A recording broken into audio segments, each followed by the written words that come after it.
Welcome back, everyone. Here's a look at our temperatures this morning. This is what it got down to, 29 degrees out at the airport. And believe it or not, that's actually one of the warmer spots throughout the area, along with Opelousas and DeRidder. 28 in Oakdale starting off today.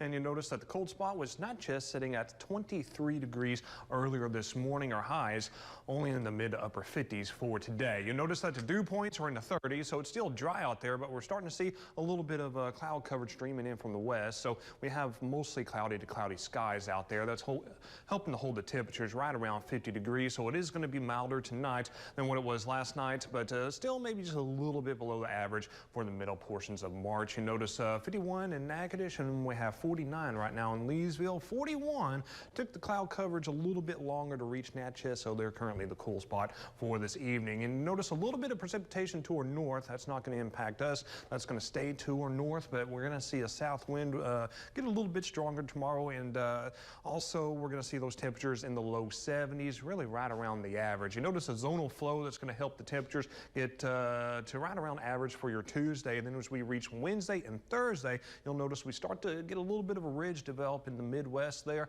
and then you notice a trough out in the western U.S. So we're going to see warming temperatures out ahead of our next storm system, also increase in humidity as well. We're going to be in the mid 80s for highs on Thursday before the front comes through on Friday. And I use the term front lightly. You know, there is going to be that possibility of severe weather, but as far as cold air behind the front, temperature-wise, it really just isn't going to do much for us as far as the impact's concerned temperature-wise. So, like I said, the relative humidities will be going up. The feels-like temperature going up between now and Friday. Then once again, the rain and storms come in, and then more comfortable there on Saturday. But still, those highs, even over the weekend behind the front, are going to be in the upper 70s to near 80. So a 15% chance that you would see a severe storm within 25 miles of where you live in the yellow shaded areas right in here, which encompasses all of Sinla and for most of the state for that matter as well. Cloudy to mostly cloudy skies tonight. Temperatures are going to be in the mid to upper 40s tonight. Then you notice temperatures in the low to mid 70s there for your Tuesday. A little bit of in and out cloud coverage there, but we are going to see some bouts of sun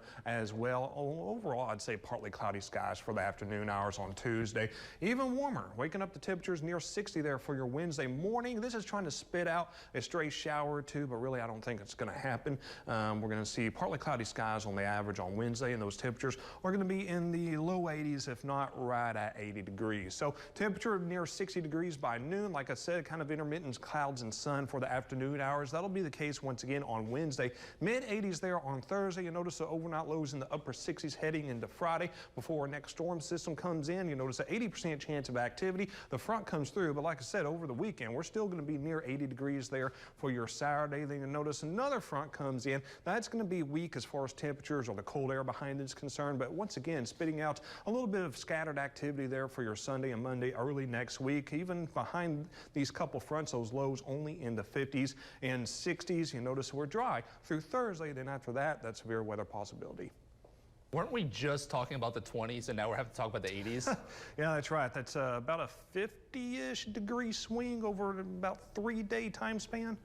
So over the weekend, I looked at my watch and it was like a freeze warning, and I was like, "This is crazy. We're mid-March and it's a freeze warning we get in Louisiana." You know? Our last year in the middle of March, I believe our last freeze was about 2 or 3 days before this year, so we beat last year by about 2 or 3 days. It's crazy. Thank you, Barry.